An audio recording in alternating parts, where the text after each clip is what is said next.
Oquendo,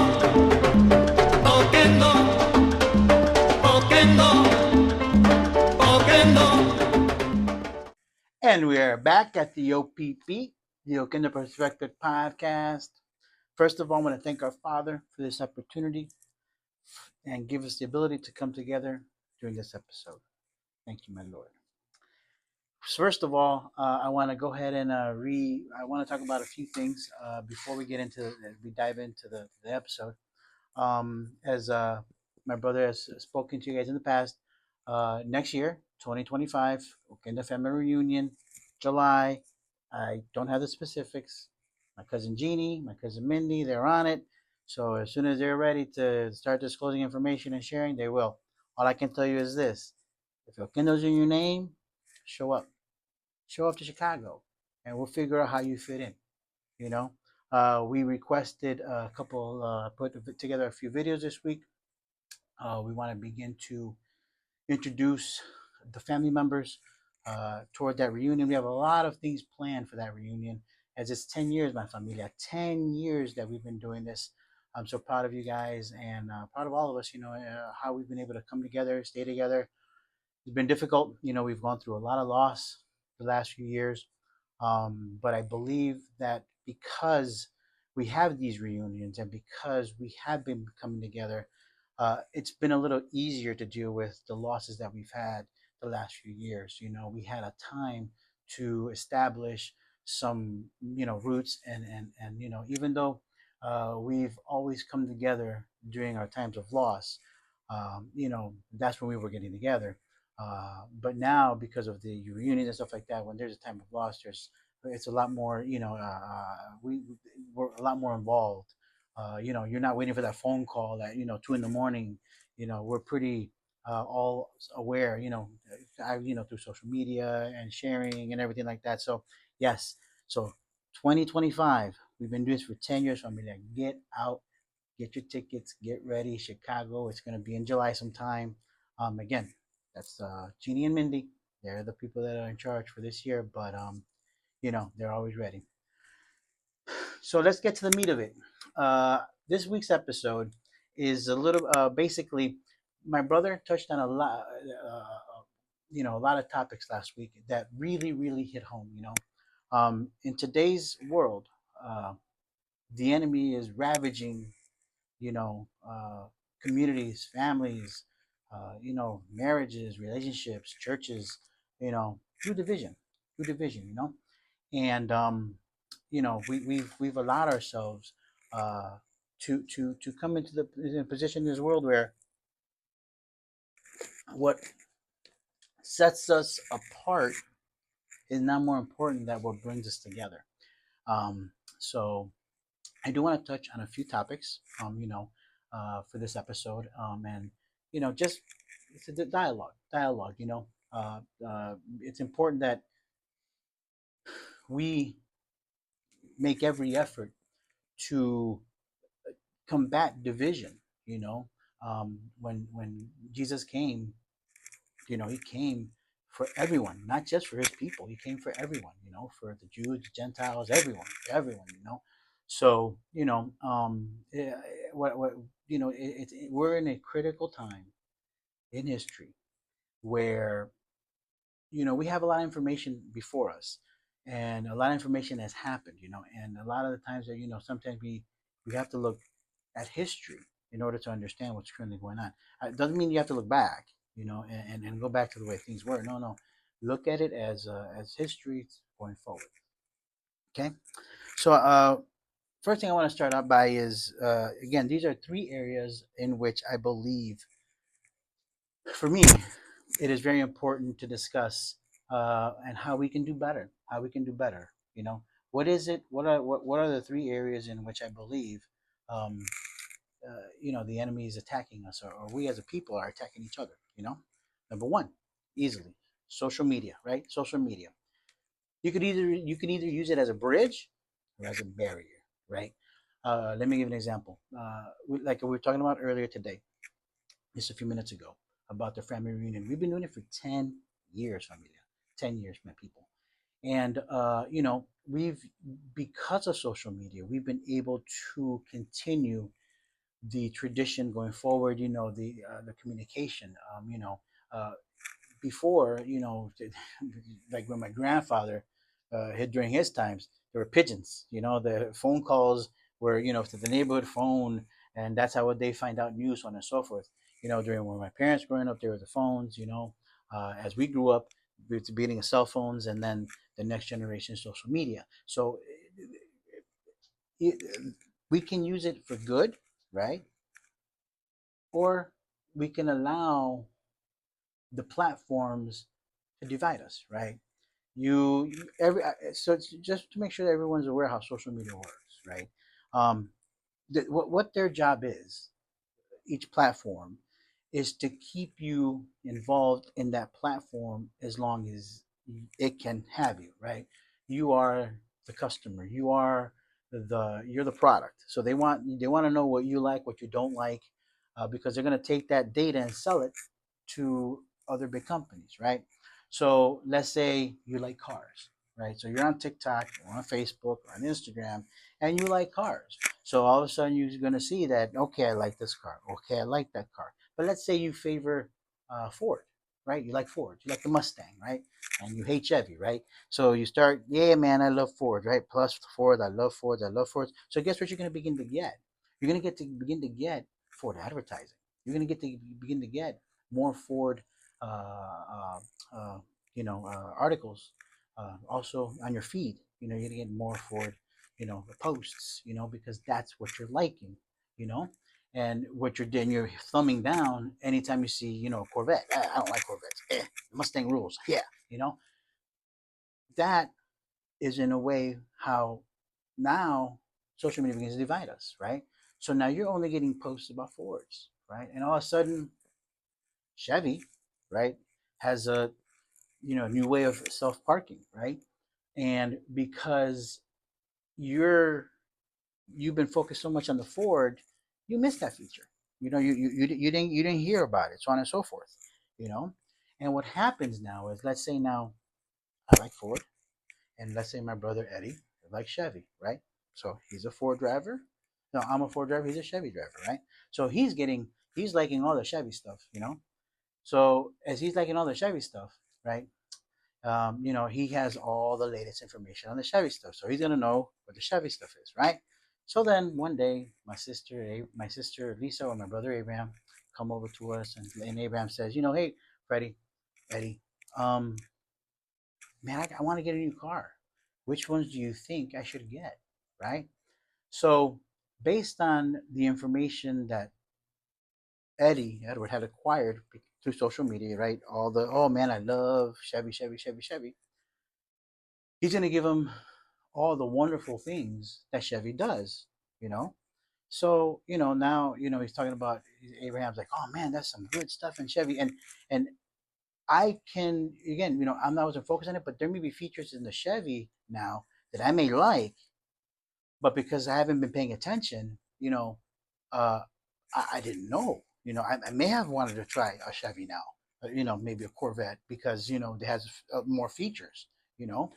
But then Abraham turns toward me, and I'm going to give him the best features of what the Mustang has, right? So let's say Abraham picks, and Lisa also. Don't forget, Lisa's in this conversation too. Lisa's my sister, by the way. Lisa, Abraham, Eddie, and then Camilo, my oldest brother, Camilo. So my brother, my younger sister, they're both listening, so on and so forth. And Camilo comes in, right, and he's a Dodge guy. He's a Dodge guy, and he's gonna say what he wants with the Dodge guys, right? It's like that's what you should be doing, so on and so forth. Now, this should be a conversation that we can have openly, right?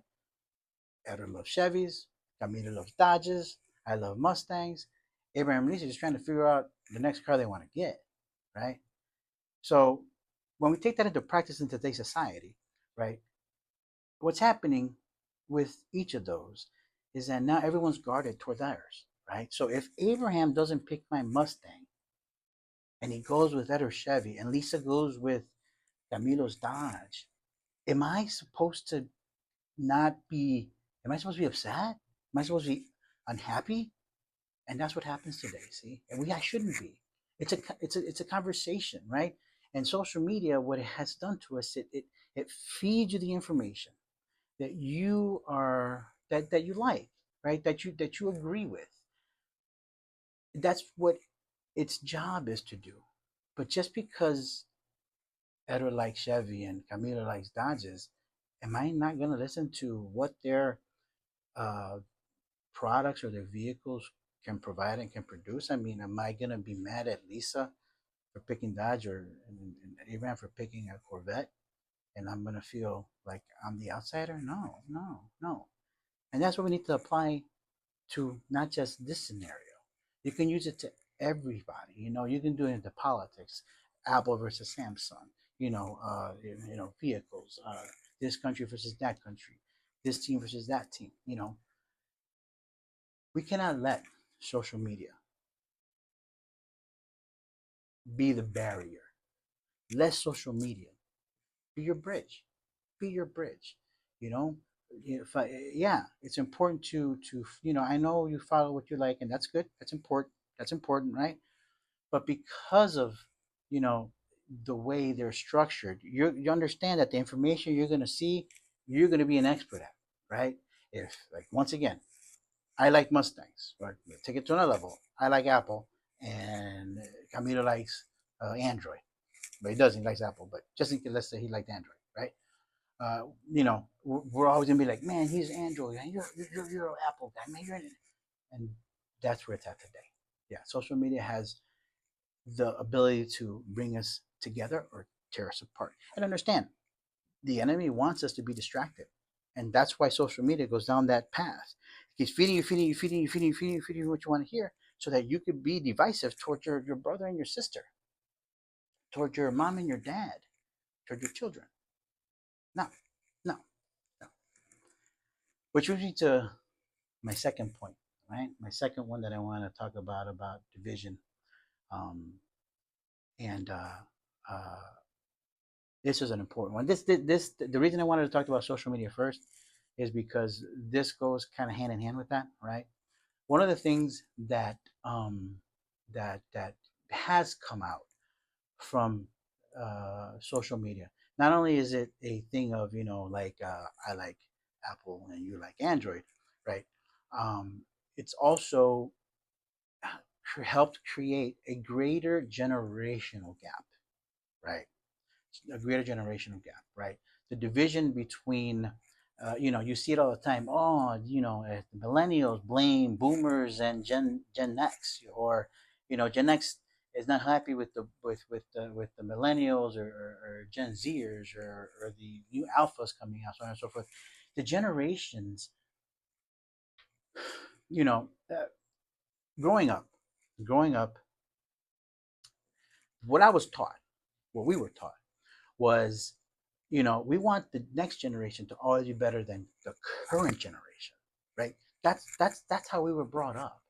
you know my dad, my grandfather did what he needed to do, what he thought he needed to do, right, to create a better environment for my father's generation, my uncles, my tias. He sent them to Chicago in search of a better life, right? He didn't know any better. But that's what he did, and he worked in order for them to be better, right? He did what he needed to do. My father, uh, for us, I mean, the work ethic that each of us has, me and my siblings, I can tell you.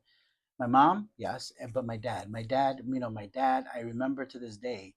Uh, this is cruel. This is a cruel story. A true story, but cruel story.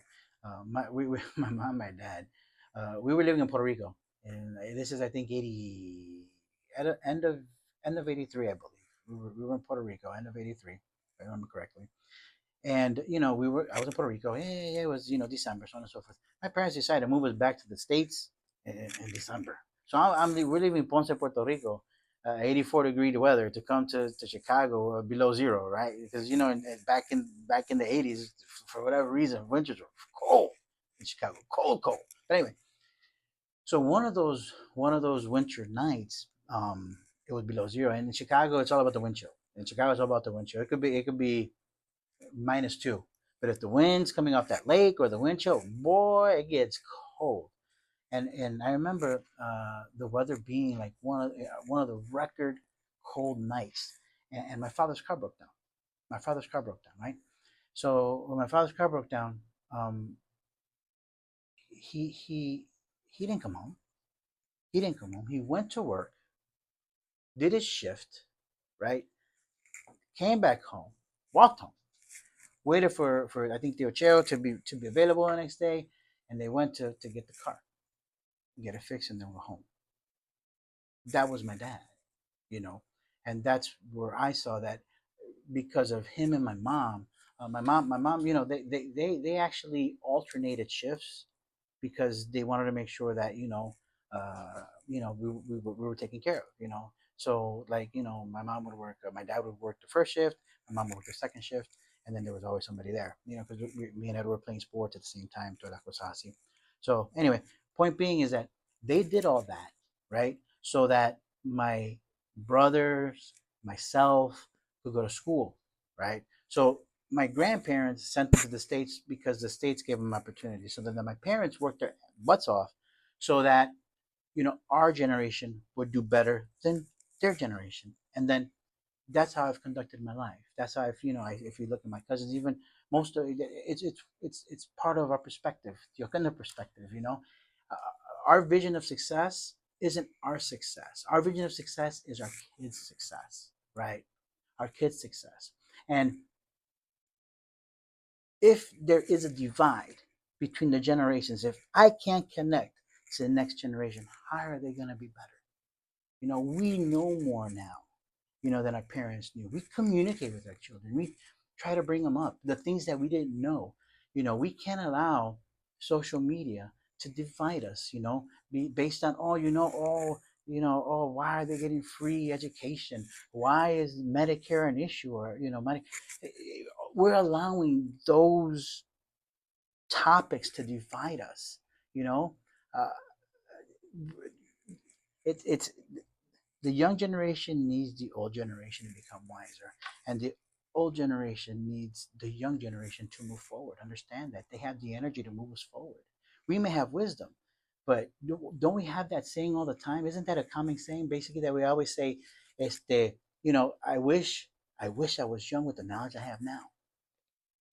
Right, right. Don't you wish you were 20 years old with the knowledge you have now? I'm 50 years old right now, right? And don't I wish I had the knowledge and the wisdom that I have today in my 20s? Absolutely, absolutely, because I have more energy and I would know a lot more, know what to do more. Well, guess what? I have that opportunity, right? And it's called my kids, right? It's called the next generation. My nieces, my nephews, my kids, and my grandchildren. You know, I pass that knowledge on to them. So that's why it's important that we don't let division come between generations, right? Social media, it knows how it needs to act in order to keep your attention, right? So then what happens? Obviously, if you're young, you're gonna like the young stuff. If you're older, you're gonna like the older stuff, and there's gonna be that gap, right? We can't allow it. We can't allow it. And I come to the older generation. I come to you because it's up to us to break that. They don't know any better. They don't know any better. And we're letting them just go over there, be on their phone for hours at a time, right? And without our interaction, it's not good. It's not good. All it does is create a greater generational gap, a greater bridge, a greater barrier between us. Sorry, not a bridge, a barrier between us, right? So and this is going to bring us to the third area, right? That I want to talk about, and this is personal for us, for me, because you know um, we've seen the one thing that my elders taught me, right? From Tio Luis to Tio Cheo down the line. At one point or another, they all have fought. All of them. All of them have fought. All of them. And some of them have fist fought, right? Right? Okay. But their love for each other wouldn't allow a rift between them. Listen to me, familia. Listen to me, my gente. Listen to my people. Our parents, they didn't all agree on a lot of things. You know, some were Catholic, some were Pentecostal, some were like unreligious. And they came from all different directions, and they were all some were hot headed because of this. And trust me, my familia, trust me, my people. They had their differences. They had their differences, but they resolved them because they knew that a rift between in the family, a rift in the family would tear us apart. That's why they never allowed it. That's why we can't allow it, right? How can we accept division in a marriage? Is division good? If you and your wife don't see eye to eye on 2% of the things, you're splitting. You agree on 98%. If you agree on 60%, 70%, why would you allow the 30%, the 40% to divide you, to break you apart? Isn't it easier to try to bridge that 30%, that 20%, right? Now, if your differences are like you're 50, you're 60, 40, your differences are like 60, you shouldn't be together anyway, right? But that's your call. You make that decision. But if in a marriage, right, in a marriage, there's 20% division, you're gonna you're gonna allow that to split you, and that's what's happening today. We're allowing, social media, the generational gaps, or just circumstances in life to divide us. Division isn't good between you and your child, is it? Division isn't good in the church, is it? Is division good between a relationship between you and your father? You and Jesus? Is division good there? So ask yourself, what's greater? What's greater? Right? The division that will prove me right, or the bridge of humbleness to come across and allow each other to listen to each other, allow each other to disagree and love each other, allow each other the ability to not see eye to eye, but to know that no matter what, I'll never lose you as my family member, as my brother, as my sister. To this day, what our parents accomplished is for me to love my cousins like they're my brothers and my siblings. Their kids are like my nieces and nephews, you know, and it's and we have a big family. We have a big family. Yo tengo 75, más de 75 primo hermanos, right? 75 first cousins, and for the whoever's familiar with La Familia again, we're we're a rabid bunch, right? We weren't always in one place. We were always all over the place, and several baby mamas, so on and so forth, stuff like that, But no matter what, I can tell you one thing: to this day, to this day, to this day, los que quedan. I miss the ones that are gone. Rest in peace. But los que quedan, they're tight as heck still. Each one of them. Each one of them still talk every week. They talk to each other. They know what's going on in each other's lives. They've always moved close to each other, right? Let's take a page from their book, right? Let's take a page from their book, right? Yeah, maybe they didn't agree with Pop. Maybe Tio Camilo didn't agree with Tia Esperanza. Maybe Tio Americo didn't agree with Tio Dinan, you know? But they never let it pull them apart and break them apart. We need to heal all family rifts. We need to understand the differences in the worldviews between generations. And we need to make social media our bridge, not a barrier, right? Not a bridge, not a barrier. So I'll sign off with that. Que Dios me lo bendiga, Dios me lo cuide, Dios me lo guarde. I love you. God bless you. And remember, it's not about division. It's about coming together. Remember the lessons of our elders. They were crazy. They were all crazy, right? At some point, at some level, there's a story about each of them that we can't repeat. But the one thing they weren't divisive. If there was an issue, when they had an issue, they faced it head on and they fixed it.